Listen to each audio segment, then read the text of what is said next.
Bonjour et bienvenue à tous, bienvenue dans cette toute nouvelle émission, ce tout nouveau show YouTube qui mêle actualité, humour et rigolade. Aujourd'hui, comme chaque semaine, nous recevons un invité afin de décrypter toute l'actualité. Cette semaine, mon invité est très spécial puisqu'il fait partie du mouvement des Gilets jaunes et qu'il s'est présenté aux élections européennes. Mais avant de savoir qui il est, je vous invite à découvrir le sommaire. Au sommaire aujourd'hui, l'actualité de la semaine décryptée avec mon invité. S'en suivra le Zap politique décalé ainsi que le Zap TV. On poursuivra par un interview de Jérémy, mon invité donc, et on finira par la vidéo mignonne du jour. Et de suite, on commence avec l'actualité de la semaine. Et bonjour Jérémy, merci beaucoup à toi d'être là. Donc tu as 34 ans, tu fais partie du mouvement des Gilets jaunes et tu t'es présenté aux élections européennes. Comment vas-tu? Très bien, très bien, au soleil. Et un grand merci à toi Jérémy d'être là. Et on passe maintenant à l'actualité de la semaine. Le Zap d'actu, qu'est-ce que c'est? Une semaine, une actualité, plusieurs images décryptées avec mon invité. On regarde ça de suite. Alors, le Zap d'actualité, c'est de suite et donc l'actualité du moment, c'est Noël. T'as passé un bon réveillon toi Jérémy? Ouais, tranquille avec la famille, mais simple, un réveillon très simple. Ouais, vous étiez combien à table? On était 6. Après c'était en Espagne, donc ça dépend des départements en fait. Voilà, on est D'accord, 6 ok. ou 10. 6, mais bon, vous étiez pas comme ça quand même. Non. Non, non. Et sinon, pas de réveillon comme ça. De quoi? Pardon, excuse-moi. Pas de soirée quoi comme ça. En plus, t'as bien fait de le préciser. Donc toi, t'es pas en France, toi, t'es en Espagne. Donc en France, les restrictions du gouvernement, c'était, enfin, ils conseillaient d'être au maximum 6 à table. Donc là, comme tu peux le voir, ils sont déjà 7 sur la photo, 8 si tu comptes donc celui qui prend la photo aussi, hein. Et du coup, ben je pense que pour eux, il y a eu ça.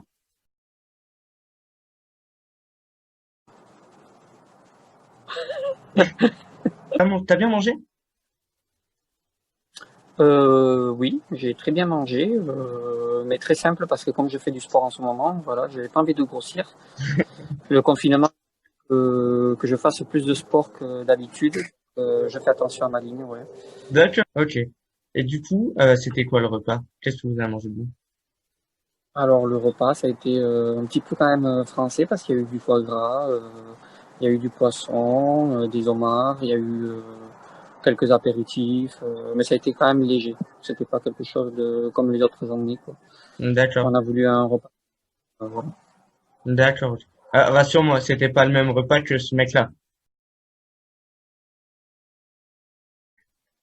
Non, bon, ça marche. Ok. Mon chien avec moi, donc il m'a manqué quand même. Ouais, t'avais pas ton chien avec toi? Il est resté sur Toulouse ou quoi, du coup? Et voilà, il est resté sur Toulouse et ouais, il m'a manqué. Et toi, tu me disais donc que t'avais une sœur. Oui, Ouais, ouais, ouais, t'as une sœur. effectivement, qui est enceinte.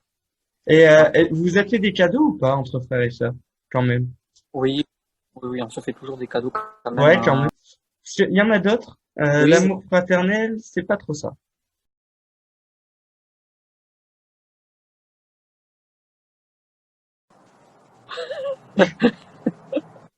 Tu vois, comme lui, il y en a d'autres qui ont eu ce qu'ils voulaient, comme toi d'ailleurs, mais qui peut-être ont remercié les mauvaises personnes.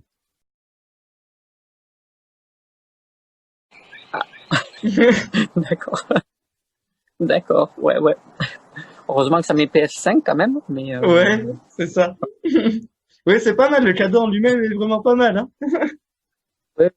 De toute façon, en venant de Jackie Michel, c'est pas mal, c'est toujours pas mal.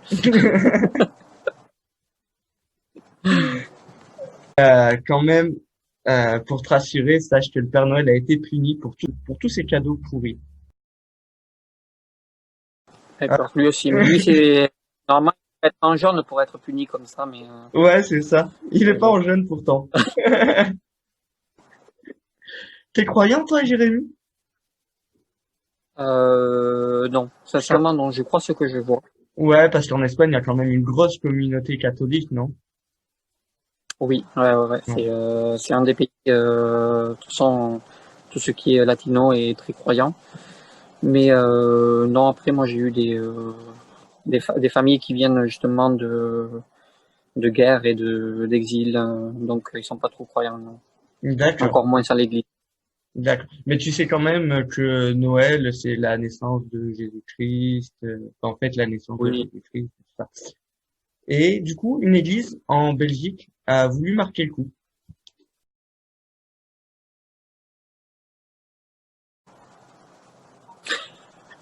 d'accord, d'accord. Ouais, c'est vraiment bien. Ouais, ouais, ouais. C'est pas mal, hein, Ils ont mis un super message. Ouais, ouais. Pour finir un peu cette actualité, est-ce que tu suis le foot ou pas du tout? On a vu tout à l'heure les livres de Rami, de Giroud. Alors, ouais, alors pas du tout. D'accord. Non. Tu vois quand même qui c'est Zlatan Toulouse, j'ai pas Ibrahimovic? oui, oui, oui, Oui, bien tu vois sûr. qui c'est, ouais. Alors, si toi, tu me disais tout à l'heure que t'as passé des bonnes fêtes, je suis pas sûr que lui, ça soit le cas.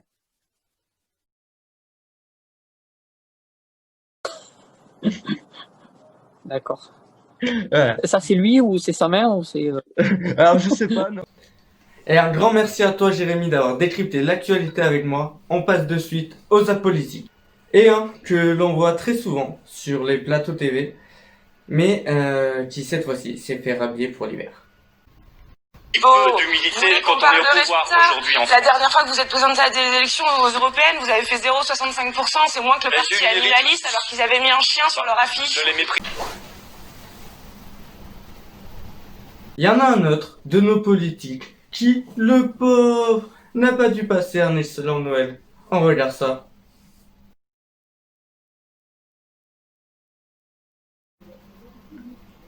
Vous n'auriez pas vu passer ma vie politique aussi? Quant à celui-ci, de politicien, non, il n'y a pas de mots, je vous laisse regarder.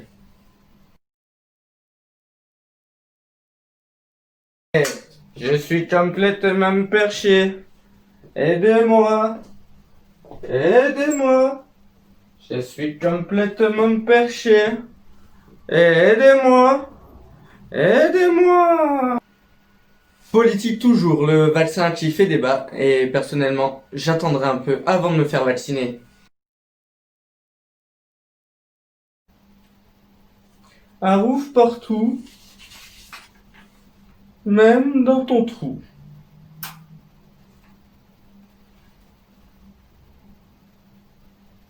Il y en a un autre, de nos politiques. Voilà, tout fier de ne pas avoir respecté les gestes barrières. Eh, police de la blague, cette blague est bien sûr interdite. Allez, on circule. Allez, on circule. Et comme toujours au Rassemblement National, afin de flatter l'électorat chrétien, on souhaite la joyeuse Noël. Que continuent en ces circonstances de scintiller dans les yeux des enfants les étoiles du bonheur et dans le cœur de tous la chaleur affectueuse d'une joie partagée. Qu'il me soit permis de vous souhaiter à tous, ainsi qu'à vos proches, un très heureux et très joyeux Noël. Eh, police de la blague une nouvelle fois. On va pas vous le dire tout le temps, monsieur. Stop, eh. Donc, dire du mal sur l'extrême droite, c'est prohibé. Vous pouvez, mais des trucs gentils, des trucs positifs. C'est compris. Avant de finir ce zap politique, prenons des nouvelles de Sibeth Ndiaye. Ah non, désolé, elle n'a pas tweeté depuis le mois d'octobre. Et enfin, pour terminer, à tous ceux qui disent que le gouvernement n'a pas fêté Noël, désolé de vous décevoir. Vous n'avez juste pas compris le message.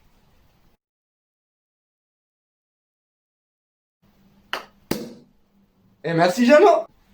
Qu'a-t-on vu cette semaine à la télévision? On va le savoir de suite. C'est l'heure de la revue télé. On est en pleine période de fête, donc on met du baume au cœur. On est content d'être là. Nouvelle journée de manifestation contre la loi sécurité globale, une mobilisation moins suivie par rapport au précédent week-end. Quelques tensions à Paris et plus d'une centaine d'interpellations. Il a été évoqué sur l'antenne de BFM TV qu'il s'agissait de maquillage en raison d'une information erronée. Il n'en était rien. Cet homme a bien été frappé par des policiers pendant la manifestation. Il ne faut pas croire aujourd'hui qu'on donne de l'argent aux restaurateurs. Et quand bien même pour ceux qui ont droit aux aides, ça passe d'un côté et ça ressort de l'autre. Ça ne reste pas. Quand vous avez 3 000 € de loyer, qu'on vous donne 1 500 balles, vous faites comment ? Vous pouvez m'expliquer comment vous faites ? 200 millions d'euros, c'est le plus gros gain jamais remporté en France. Un ticket d'euro-million qui va en ouvrir des possibilités pour son propriétaire. Moi, je trouve qu'on est des rebelles. Ouais, je trouve qu'on est des rebelles.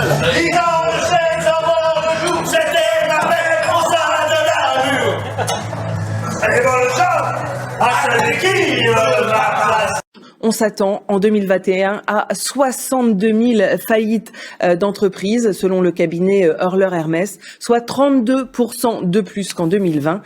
Piquer une tête à seulement 15 jours de Noël, un plaisir pour les habitants de Saint-Jean-de-Luz. Parfaite, un peu froide mais parfaite. 17 dehors, 12 dans l'eau, c'est parfait. Emmanuel Macron annonce un référendum pour inscrire la défense du climat dans la Constitution. Moi, ça m'écœure de voir qu'en fait, on mette à la une quelqu'un qui promeut la haine anti-flic, la haine du flic, et qui est une personne qui est nauséabonde dans la société, je le dis très clairement, parce qu'elle est à l'origine de rassemblements, de manifestations où on dit que les policiers doivent se suicider, où on prône justement cette haine de la police. Ce matin, un lapin a tué un chasseur. Ce matin, un lapin a tué un chasseur. C'était un lapin qui? C'était un lapin qui? C'était un lapin qui avait un fusil. Surprise, les grands électeurs qui se sont réunis hier, État par État, ont confirmé le résultat du scrutin. Joe Biden deviendra donc le 20 janvier le 46e président de l'histoire des États-Unis. C'était une révolution à l'époque, c'est vrai, de parler des régions. Tout le monde m'a traité de fou. Mais bon. Bon, les larmes aux yeux, demain là, ouais. Et demain, on va essayer de vous faire rire, de te faire rire. J'espère, parce que là, les larmes, elles remontent à chacun de ses copains que je vois. Tellement de fois imité, jamais égalé. Oh, magnifique. Magnifique. Splendide. Incroyable. La main droite, ah oui. La main droite, la main droite, la main droite. Incroyable coup de théâtre à Marseille. Michel Rubirola démissionne pour des raisons de santé. La maire de Marseille cède son fauteuil à son premier adjoint, le socialiste Benoît Payan. Place de la Bastille, le slogan de ralliement, c'était #non-essentiel. Clin d'œil désabusé du monde de la culture aux dernières décisions gouvernementales. Comédiens, musiciens, techniciens, environ 1 millier de manifestants ont réclamé la réouverture immédiate des cinémas et des salles de spectacle. Une vingtaine de manifestations ont eu lieu un peu partout en France. Centaines d'employés de l'entreprise Wistron, un sous-traitant d'Apple, ont décidé de tout casser. Caméras de surveillance, vitres, bureaux, voitures retournées. La raison de leur colère, des salaires qui n'ont pas été versés depuis 4 mois. D'ailleurs, parlons-en de ces salaires. Les ingénieurs seraient payés 12 000 roupies par mois, soit 130 €. Les ouvriers qualifiés 5 000 roupies, soit 60 € par mois. C'est 9 à 10 fois moins que ce que coûte un iPhone 12 dès jeudi. Des rues désertes toute la nuit dans toute la France. Tout le pays est soumis au couvre-feu. Pour sortir après 20 h, il faut désormais un motif impérieux. Kylian Mbappé devait bien se douter que ses cheveux seraient l'un des sujets les plus discutés de la rencontre PSG-Lorient. Une teinture bleue tantôt comparée à une gomme, tantôt à des bonbons, quand ce n'est pas à une queue de billard. D'après une étude de l'Institut Pasteur, sur 25 000 patients, 35% ont contracté le virus à la maison. 21% lors de rassemblements avec leur famille élargie, 19% sur leur lieu de travail et 14% avec des amis. Emmanuel Macron a été testé positif ce matin et va devoir s'isoler pendant 7 jours. Et il n'est pas le seul. Il entraîne avec lui les 10 invités politiques d'un dîner hier soir, mais aussi des dirigeants européens. Après les coups de corne, les attaques les frappent sous la ceinture.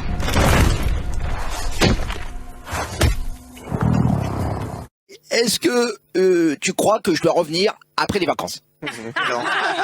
Franchement, et je vous le dis, après les vacances, on a décidé avec les équipes, et ça c'est vraiment un scoop, de faire venir une marionnette par rapport à une actu tous les jours. Et on menace l'île britannique de Géorgie du Sud. Il s'est détaché de l'Antarctique en 2017 et dérive depuis dans l'océan Atlantique. Nommé A68A, l'iceberg mesure 4200 km², plus vaste donc que l'île elle-même. Il n'est plus qu'à 60 km des côtes. Les experts redoutent maintenant une collision. L'Europe veut placer les GAFA sous surveillance. 2 textes présentés aujourd'hui par la Commission prévoient de lourdes sanctions contre les contenus haineux d'une part et la concurrence déloyale d'autre part. La Cour d'assises spéciale de Paris a rendu son verdict au procès des 14 complices des auteurs des attentats de janvier 2015 contre Charlie Hebdo, la policière de Montrouge et d'Hypercacher. Le principal d'entre eux, Ali Riza Polat, écope de 30 ans de réclusion criminelle pour complicité de crimes terroristes. Ce soir, il fait appel de la décision. 30 ans de réclusion également pour Ayad Boumedienne, compagne d'Amélie Koulibaly. T'es censé être là pour moi, frère. Mais je suis là pour toi, je fais tout ce que je peux. Mais t'es là pour moi de quoi, frère? Arrête de dire frère, je suis pas ton frère, je suis là pour toi, tu me dis pas frère. Tu te calmes, je suis pas ton frère. Ok, je suis pas ton frère, va pas avec moi. Une scène de chaos dans les rues de Nashville. Il est environ 6h30 hier matin quand un drôle de message diffusé par haut-parleur depuis l'intérieur de ce camping-car retentit.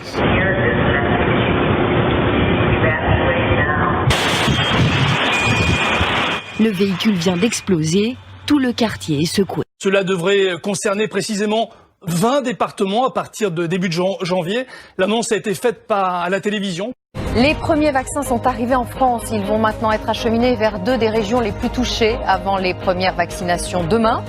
Des convois entourés d'une sécurité maximale.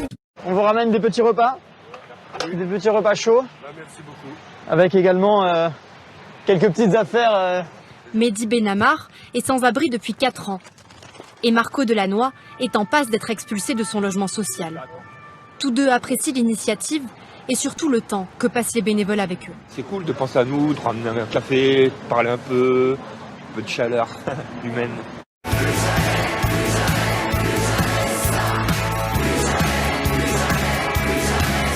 Des mesures sanitaires qui se durcissent donc, tandis que la vaccination, elle, se fait tout doucement, une lenteur assumée par le gouvernement. Le pardon présidentiel, c'est un droit accordé par la Constitution américaine et Donald Trump, avant de partir, a décidé de l'utiliser à sa façon pour protéger ses collaborateurs ou amis les plus loyaux. Si ça ruisselle pas vraiment, est-ce que pour autant ça nuit à ceux qui n'en profitent pas, je vais dire? Oui, dans la mesure où, toujours selon ces économistes, ces baisses d'impôts ciblées entraînent une hausse des revenus de ceux qui en profitent. Même pendant la trêve des confiseurs, l'intolérance islamiste ne s'arrête pas. Le Figaro croit savoir qu'à Belfort, un jeune homme a été agressé parce qu'il est fils de policier et aussi parce qu'il a fêté Noël alors qu'il est d'origine musulmane, ce qui, pour les islamistes, est considéré comme un blasphème. Des commentaires haineux suite à la diffusion de photos de Noël par des musulmans. Le phénomène touche également les personnalités. Le footballeur égyptien du club de Liverpool, Mohamed Salah, a lui aussi essuyé des injures sur Internet après la publication de ces clichés du réveillon. On craint une certaine irréversibilité du changement climatique pour des milliers d'années, en particulier en ce qui concerne les glaces du Groenland, dès lors que le réchauffement global pourrait dépasser 1,5 degré ou 2 degrés. Imposants sont des morses. La majeure partie de l'année, ils pêchent dans l'océan Arctique et ne sortent de l'eau que pour se reposer sur la banquise. La signature du texte du côté de la Commission européenne ainsi que pour Boris Johnson de l'autre côté de la Manche. Je veux que tout le monde comprenne que le texte que je viens de signer n'est pas une fin en soi. C'est un nouveau départ. Je pense le début de ce qui sera une relation merveilleuse entre le Royaume-Uni et nos amis et partenaires de l'Union européenne. Le déjeuner a eu lieu dans cette brasserie le 14 octobre. Marion Maréchal a rencontré Bruno Roger-Petit, conseiller de l'Élysée. Elle explique qu'il est passé par un ami pour proposer la rencontre. Elle dit avoir accepté, ajoute qu'elle ne refuse jamais de discuter par principe. Et c'est parti pour ce combat. Si on peut tenter d'enflammer le moteur à combustion interne d'Icewave, est-ce que ça va marcher? En Argentine, un vote historique, c'est le premier grand pays d'Amérique latine à légaliser l'avortement. C'est ce que vient d'adopter aujourd'hui le Sénat. Un vote qui, vous le voyez, a été célébré. La loi autorise désormais l'interruption volontaire de grossesse sans condition pendant les 14 premières semaines. Un premier cas de contamination au variant anglais du Covid-19 repéré chez nous à Tours. Le patient asymptomatique est à l'isolement.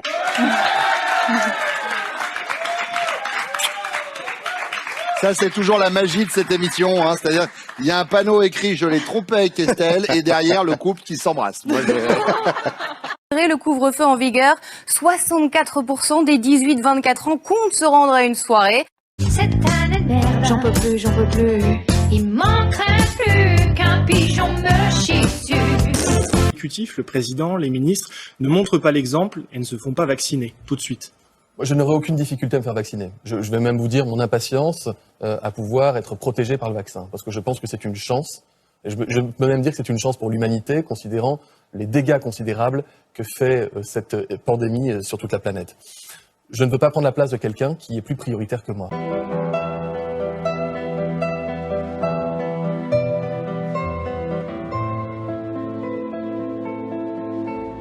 Bonne année à tous. Que 2021 soit une année heureuse pour chacune et chacun et une année utile pour notre pays. Vive la République et vive la France. Ça y est, nous sommes en 2021 et regardez cette plus belle avenue du monde totalement vide.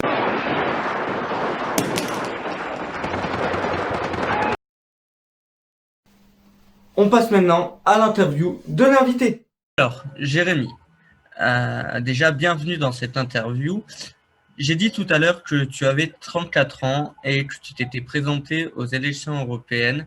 Tu es aussi directeur de service dans un restaurant à Toulouse. Peux-tu nous expliquer comment a démarré le mouvement des Gilets jaunes? Oui, alors le mouvement des Gilets jaunes, en fait, ça a démarré d'un ras-le-bol collectif des citoyens par rapport aux différentes mesures du gouvernement. Pas seulement celui de Macron, mais sinon les gouvernements successifs qu'il y a eu jusqu'à présent. Les mauvais décrets, les mauvaises lois, toutes les barrières mises de leur part aux citoyens, en fait. Il y a eu un ras-le-bol, il y a eu une goutte qui a fait déborder le vase. Et on est sorti dans la rue, on a fait voir qu'on n'était pas d'accord avec eux, qu'on était mécontents des mesures et qu'on ne se laisserait pas. Voilà. D'accord, donc en fait c'était un ras-le-bol comme tu disais. Et du coup, quand tu voyais le gouvernement dire que vous vouliez porter atteinte à la République ou les médias dire que vous étiez des casseurs, quel était ton ressenti? Alors mon ressenti, moi réellement, je prends pas ça pour moi, je m'identifie pas au niveau des casseurs. Il est vrai qu'il y en a eu, que ce soit d'extrême droite ou d'extrême gauche, il y en a eu. Mais je pense que c'est une stratégie de la part du gouvernement pour justement faire un bloc à ce mouvement qui était très très très fort et qui est encore en ce moment, il n'est pas mort, quoi, il est toujours présent. Donc je pense que c'est une stratégie de façon à pouvoir mettre fin à ce mouvement qui venait de tous les coins de France. Et surtout, c'était un mouvement qui était très fort parce qu'il venait pas simplement de tous les coins de France, mais dans la rue, il y avait tout type de personnes, c'est-à-dire il y avait des gens riches, il y avait des gens moins riches, des gens avec un quotidien aisé, d'autres moins aisés. Donc c'est ce qui a fait peur vraiment au gouvernement. Je pense que. Et tu penses que le mouvement est toujours aussi fort qu'avant ou non? Alors non, il n'est pas aussi fort qu'avant, mais il est toujours présent, c'est-à-dire que depuis 2 ans. Depuis 2 ans. Ouais, exactement. Et le jour où il va se réveiller, parce que là on va dire qu'il est dans un petit coma. Le jour où il va se réveiller, je pense que ça va être. Pour toi, ça va repartir? Le mouvement des Gilets jaunes va repartir? Alors si tout continue comme maintenant, je pense que ça peut péter et ça pètera pas dans le bon sens. Parce que nous, quand on a fait les premières manifestations, quand on est sorti dans la rue en tant que Gilets jaunes, c'était vraiment pacifique. Là, je pense que ça va être moins pacifique. Parce qu'après 2 ans de ras-le-bol et que rien ne change, je pense que ça va être dans un mauvais. Ouais, je comprends. Ah oui, ça peut pas être que dans le bon sens. Et donc, quand tu t'es présenté aux élections européennes, il y avait des figures comme Jérôme Rodriguez, Priscilla Ledowski, Éric Drouet, qui vous accusaient de jouer le jeu du gouvernement. Et quand tu vois que, par exemple, Éric Drouet a carrément une page Facebook qui s'appelle Le Peuple vers 2022 et qui est concrètement une page pour pouvoir fédérer du monde et ensuite se présenter aux élections présidentielles, quand tu vois qu'ils vous critiquaient quand vous aviez fait justement ça, qu'est-ce que tu aurais envie de leur répondre? Mais en fait, je pense qu'ils n'ont pas eu le cran déjà de faire un parti politique. Ça, c'est la première des choses. Je pense qu'ils n'ont pas eu ce qu'il fallait pour le faire. Et surtout qu'ils n'ont pas compris le sens que prenait notre parti. En fait, nous, si on s'est présenté en tant que parti pour les européennes, c'est parce que c'est la seule façon de pouvoir accéder à pouvoir changer les choses, en fait. Aucun citoyen en criant dans la rue au plus fort violence, il n'y a rien qui a changé. Donc le seul moyen de pouvoir justement les foutre dehors, ces gens qui ne font rien pour le peuple, alors qu'ils sont élus pour ça, pour faciliter la vie quotidienne, c'est en se mettant à leur place, quoi, en leur prenant leur siège ou en étant à côté d'eux et en faisant barrage au quotidien quand ils vont voter des lois ou des décrets. Et ça, il faudrait que les gens apprennent à le comprendre. Donc pour toi, c'était une incompréhension. Pour toi, c'était une incompréhension. Ouais, oui, en fait, c'est pas qu'on veuille être politique ou qu'on veuille avoir un salaire. Moi, je m'en fous complètement. Moi, ce que je veux, c'est être à côté d'eux et leur foutre la trouille. Que le mec qui est au Sénat ou au Parlement, il regarde à gauche et à droite et qui me voit, qui voit ma tête, tu vois, et qui se dit putain, celui-là, comment il est arrivé là? Et il vient d'en bas, c'est un charcutier, c'est un boulanger, c'est un maçon, c'est un directeur de restaurant. Ouais, putain, il est dans un siège à côté de moi, qu'est-ce qu'il va faire? Tu vois, leur foutre la trouille, dire putain, ça y est, on est arrivé là, maintenant on va te faire barrage. D'accord, ouais, oui, je comprends très bien. Mais alors, justement, en fait, là où je veux en venir, c'est que votre parti politique, maintenant, il est un peu mort. Notamment même Jérémy Clément, qui était le président du parti, il existe moins médiatiquement. Est-ce que, pour autant, vous préparez quelque chose pour les présidentielles ou pas du tout? Alors, pour les présidentielles, non, mais pour les municipales, oui. Il y a plusieurs citoyens qui étaient sur cette liste-là de l'Alliance jaune qui continuent son combat. Il y en a eu de votre liste qui ont été élus pendant les élections municipales? Alors, j'ai pas eu de nouvelles par rapport à ça. Je sais qu'ils étaient sur des listes, mais ils n'ont pas été, ils sont pas arrivés, quoi. C'est comme moi, hein. Moi j'étais sur une liste citoyenne à Toulouse, soi-disant citoyenne entre guillemets, qui en était très loin d'être citoyenne en fin de compte. Et en fait, on s'est battu jusqu'au bout et on n'est pas arrivé, mais voilà, on est toujours là, on se bat pour les plus démunis et on continuera de le faire parce que je pense que c'est notre vie, elle se base sur ça, quoi, sur le combat pour les plus démunis. Et donc, alors justement, si ton combat, c'est, si c'est se battre pour les plus démunis, justement, quand tu t'étais présenté aux européennes, tu avais rencontré plusieurs politiciens. On peut citer Asselineau, Nicolas Dupont-Aignan, Esther Benbassat, Manuel Bompard, François Ruffin. Pourquoi ne pas avoir rejoint un de ces partis? Alors, que là, du coup, pour le coup... Ouais, en fait, il n'y a aucun qui représente mes convictions, il n'y a aucun qui est... Et pourtant, tu avais tout l'éventail politique de droite à gauche, pour le coup. Oui, d'ailleurs, il y a même des membres de chez nous qui ont été appelés pour pouvoir rejoindre plusieurs partis. Même Macron nous avait appelé, un conseiller de Macron ou un député de Macron, pour pouvoir rejoindre une liste macroniste, alors qu'on est complètement à l'opposé. Mais pour eux, c'était peut-être avantageux d'avoir un gilet jaune ou un citoyen dans leur liste. Mais on n'a pas voulu parce qu'on s'est toujours dit qu'on était apolitique, qu'on faisait de la politique justement pour faire barrage. Mais on est apolitique, on est transparent, on est citoyen, on était là juste parce que c'était le seul moyen, la seule solution de leur faire barrage, c'est de se présenter dans les européennes, d'avoir un siège et de leur barrer la route dès qu'il y aurait des décrets ou des lois à l'encontre des citoyens. D'accord. Mais en tout cas, merci beaucoup d'avoir répondu à cette interview, Jérémy. La fin de cette interview. Et merci à toi. Et on passe de suite à l'actualité décalée. L'actualité décalée, qu'est-ce que c'est? En moins de 2 minutes, quelques infos insolites vues à travers le monde. Et on commence par les Américains et la ville d'Atlantic City où certains habitants l'ont vraiment mauvaise, comme Donald Trump. En Espagne, on a démantelé un trafic de drogue vraiment très spécial. Trafic de drogue toujours, mais au Pérou cette fois. La crise est difficile pour tout le monde et encore plus pour le Père Noël. Pérou, trafic de drogue, Père Noël toujours, mais cette fois-ci de l'autre côté de la barrière. Décidément, on ne l'arrête plus. Sensation de cette fin d'année 2021, le prix de la PS5 fait débat et celui de celle-ci encore plus. Il y en a un qui est vraiment le roi du cache-cache. Et enfin, si vous aussi, vous aviez une collection à laquelle vous teniez et que vous voulez ruiner vos parents, je vous invite à faire comme nous. Et avant de passer à la vidéo mignonne du jour, regardons un peu comment Twitter résume l'année. Vraiment très gai. Et Jean-Marie Bigard, il en pense quoi lui? Et voilà, cette vidéo touche à sa fin. Je vous remercie beaucoup de l'avoir suivi. Je remercie aussi mon invité Jérémy de bien avoir voulu participer à ce pilote. Si vous voulez suivre les avancées de la première vidéo qui sortira avant mi-janvier, je vous invite à nous suivre sur la page Instagram, sur la page Facebook ou sur le Snapchat de l'émission.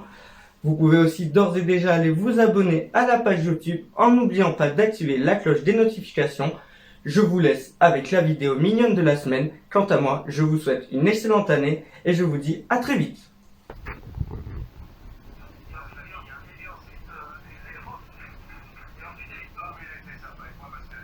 Je vais garder ça et je vais garder.